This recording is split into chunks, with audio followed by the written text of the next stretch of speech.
مش عايزه انكد عليكم، بس انا مش عارفه اكمل الفيديو، هنوقفه لحد.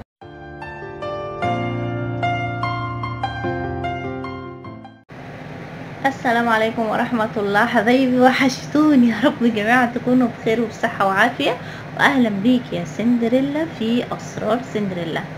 ازيكم؟ وحشتوني قوي. حاسه انا بقالي كتير ما عملتش فيديو، وعارفه ان انا اتاخرت عليكم. بس انا حبيت اعرف غلاوتي عندكم واعرف قد ايه ان انا وحشتكم. عايزاكم تكتبوا لي في الكومنتات كنتوا عاملين ايه من غير الايام اللي فاتت.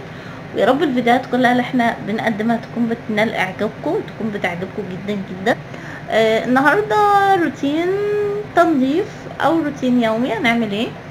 طبعا زي ما انتم شايفين الحمد لله المطبخ نظيف، مفيهوش اي حاجه، البوتاجاز نظيف، كله تمام، كله تحت السيطره. وكنت عامله لهم هنا مولتن كيك اهو.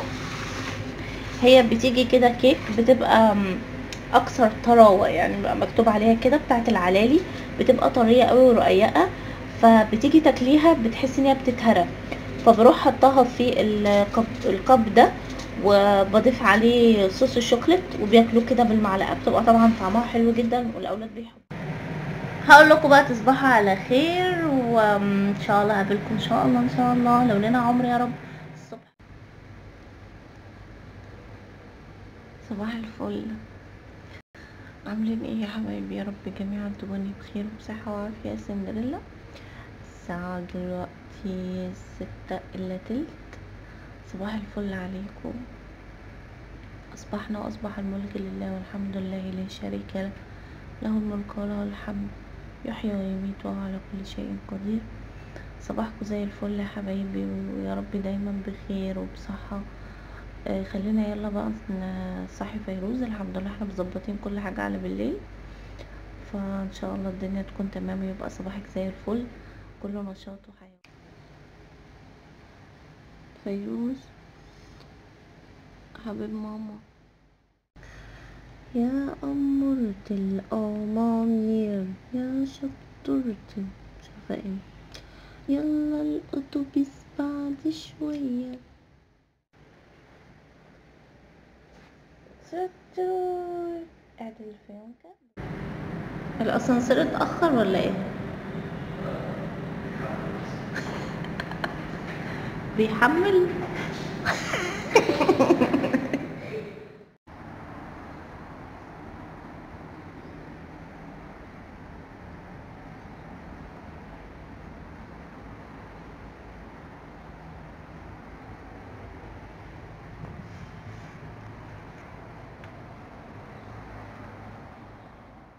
وتعالوا نقعد هنا شوية.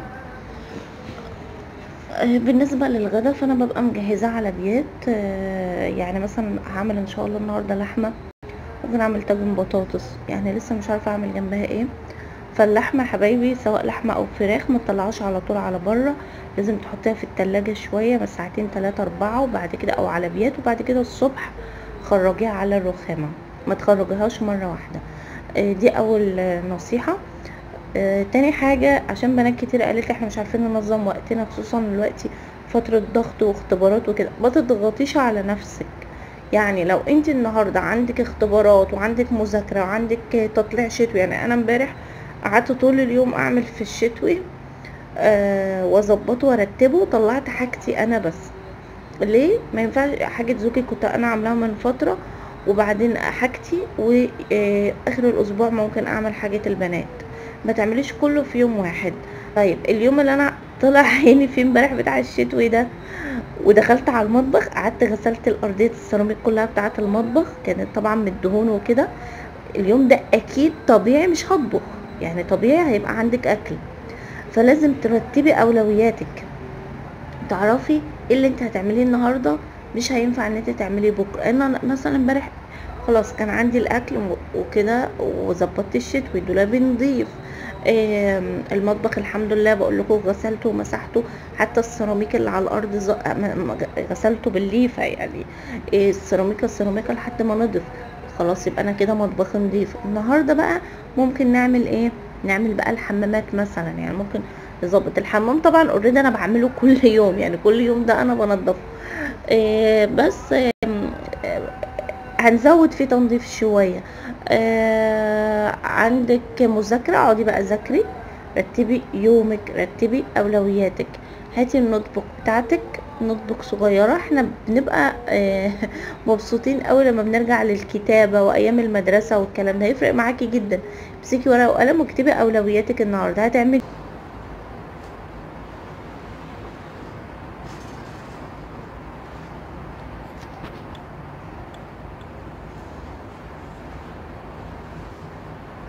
وحشتوني الشوية دول. انا نمت تقريبا ساعتين او 3 ساعات الا، بعد ما نزلت فيروز وقعدنا نتكلم مع بعض شويه في تنظيم الوقت. اكلت حاجه بسيطه قبل ما انام. حاولي دايما، انا عارفه ان مبقاش جايلك نفس الصبح، بس دايما حاولي، اللي هي الفتره دي بتبقى الحرق فيها حلو جدا، فحاولي ناكل حاجه بسيطه قبل ما ننام.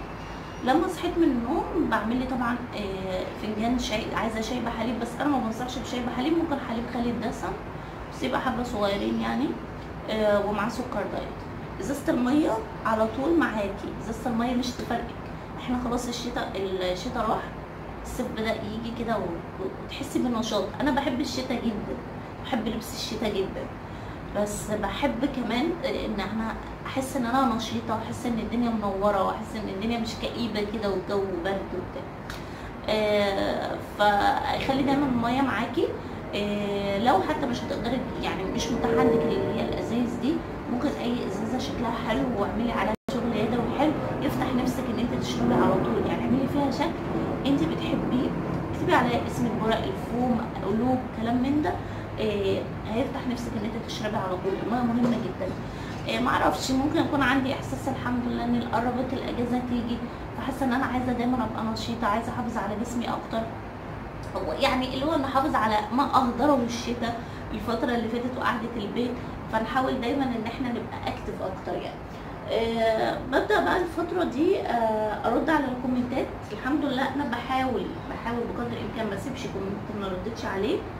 لو مش ما ردتش ممكن اعمل قلب، لو اللي هو يعني زي ما بيقولوا كومنت اطراء، يعني كومنت تسلمي كلام ده، بعمل عليه قلب اعرفك ان انا شفته وقريته.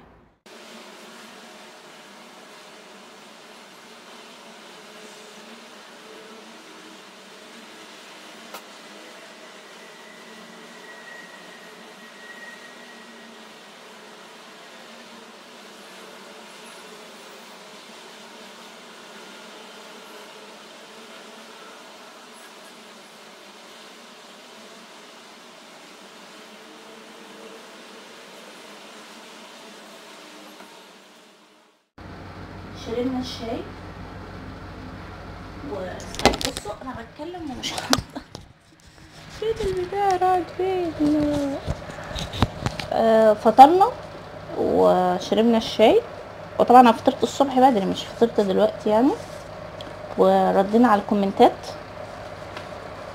وتقريبا قدامك ساعة ساعتين او ممكن اكتر بالنسبة لك ولادك يجوا من المدرسة. في خلال طبعا المدة دي في ناس بتروح مقضياها بس قاعدة على ايه، على اليوتيوب، تقعد تتفرج وتضيع في وقت وتكلم في اصحابها وكده. فانا بقولك تعملي ايه بقى الفترة دي، يا تعملي حاجة مفيدة في البيت يا تطبخي. وانا برجح الطبيخ، لان العيال بتيجي من المدرسة زي الجوع كده بس جعانين، فاحنا نعمل حساب على الاقل حتى هيبقى ايه، رز وشوربه لو لسه الخضار او الطبيخ ما اتعملش، فنكون مجهزين اللي هو الاساس بتاعنا اللي بياخد وقت. طبعا اللحمه، فراخ، الحاجات دي بتاخد وقت شويه في السوا، خصوصا اللحمه، فاحنا نعملها بدري. يعني خلي عندك دايما وقت كده ان احنا نعملها بدري، ننجز في الوقت بتاعنا. يا رب بس الحلقه تكون مفيده. اللحمه زي ما قلت لكم انا مطلعاها حطيتها في التلاجة على بيات، وبعد كده الصبح طلعتها بره. هسلقها عادي عادي خالص. طبعا كلنا عارفين طريقه السلق. بحط هيل، بحط ورق لورا، نطرة بهارات برياني، بهارات لحمه صغيره قوي عشان بتغمق الشوربه شويه، وبحط فيها اللحمه، بديها طبعا تشويحه في الاول، بعد كده بنزل عليها بالميه. هنملى الكتل بتاعنا ميه ونسيبه يغلي لحد ما اللحمه بتاعتنا تتشوح، وبعد كده هنشوف احنا هنعمل ايه ويومنا ماشي ازاي. ده شكل الفلفل وهو متقطع مربعات اهو، شكله حلو جدا، وهتبقى يعني بصوا رهيبه للسلطه.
عايزين بقى ننضف تنظيفة رمضان يا جماعة.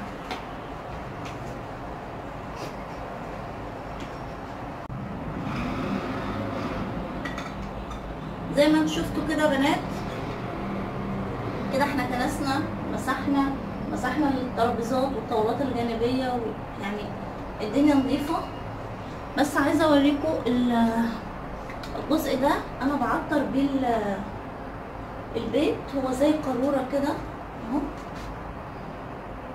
بحطه في الكهرباء، بيعمل ريحة لا تتخيلوها، ريحة رهيبة.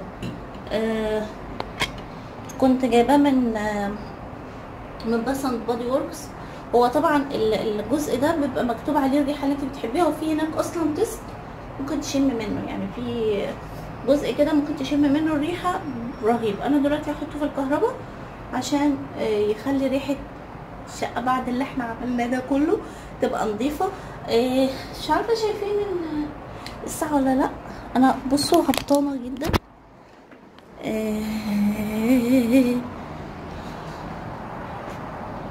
اهي الساعة 1:05، وفيروز بتيجي 1:03، 1:30 ان شاء الله. هنحط الجزء ده في الكهرباء اهو، الكهرباء عشان يعمل ريحة حلوة. ونلم بقى حاجاتنا. ده الحامل اللي انا بصور لكم بيه. الورد ده الورد بتاع عيد الام، بس انا مستنيه لما يعني خلاص يدبل قوي، ولو ان هو شكله جميل جدا يعني. شوفوا حتى وهو ناشف شكله حلو قوي كمان وهو ناشف، مش هين عليا اشيله. كده انا الحمد لله مرتاحه. الشقه نظيفه، الاكل على النار الحمد لله. خلاص يعني قبل ما فيروز تيجي او اولادك يجوا تقريبا بنص ساعه او ساعه الا ربع معاكي وقت. وفي كمان مدارس بتتاخر، يعني في مدارس بتطلع 2 ووصلوا البيت 2 و3. فانا شايفه ان تنظيم الوقت حلو، واليوم ان شاء الله يمشي معاكي تمام لو انت عملتي كل الخطوات اللي احنا قلنا عليها وظبطناها مع بعض. مش قادره اقول لكم باي باي نفسي اكمل معاكم بقيه اليوم، وفي نفس الوقت مش عايزه اليوم يعني مش عايزه الوقت يطول قوي. طريقه اللحمه وطاجن البطاطس الخضار ان شاء الله هعمله لكم فيديو منفصل ينزل على القناه لوحده، عشان انا عارفه ان اكيد انتوا هتبقوا عايزين تعرفوا التفاصيل وكده. فان شاء الله هنزله لكم في فيديو لوحده. اقول باي باي ولا ايه؟ تفتكروا اسيبكم دلوقتي ولا هوحشكم؟ طيب خلينا نكمل مع بعض كده ان شاء الله بقية اليوم، بس عشان الفيديو ما يطولش بس هحاول اديكم مقتطفات كده ان شاء الله. سلام مؤقت. شوفوا جايه افتكر دلوقتي ان انا ما حطيتش ميه لفيروز.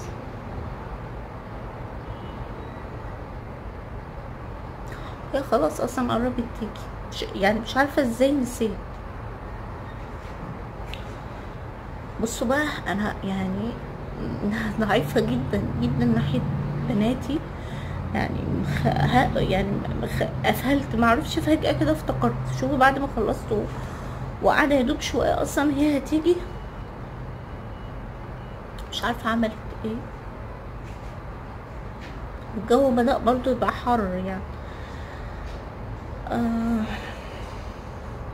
مش عايزة انكد عليكم، بس انا مش عارفة اكمل الفيديو، هنوقفه لحد كده.